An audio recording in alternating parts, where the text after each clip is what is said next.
So we're joined with the head coach of the under-17s, Altimont Butler. Firstly, coach, the result and the performance. Your thoughts on both this morning? Well, the result of the game was on the players. They lost a game on Friday, and then we had 48 hours to redeem ourselves, which they did. So that's all I demand from the players from the last game. You know that we had totally dominated a game and we lose, and I just told them that, listen, you have 44 hours to redeem yourself, so just go out there and play. The only difference, we tried to ask them to be a little bit more patient today as opposed to the last game, which for most part they try. We have something to work with the group. I've seen something I'm a bit more happier now that I've had the opportunity to see them a little bit more, and I think moving forward we have something to work with. Recapping the two games, do you think it's beneficial for preparation moving forward?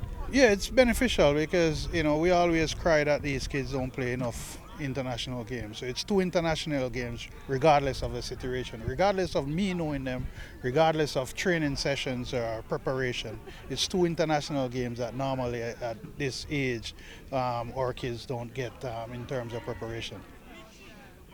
All right, cool. Our coach, based off the two games I've seen so far, what areas do you think that the team have really improved on from your perspective? Patience and organization. I don't know if I think we're a bit more organized today in our structure. So I think we were a bit more organized and we're a bit more patient today than the last game. So I think the kids are responding. Last time you complained that they were playing too much long ball when they started to get fatigued. You didn't see that today.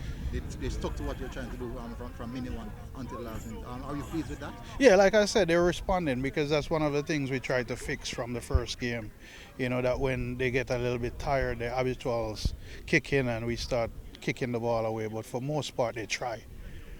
So with not much training session, a little light training session yesterday morning, and then conversation. So you have to give the players credit. It was their game, they took it, and I don't think coaching staff we should be able to take any credit from this because we hand the game to the players and they deliver. All right, coach, thank you. All right, thanks.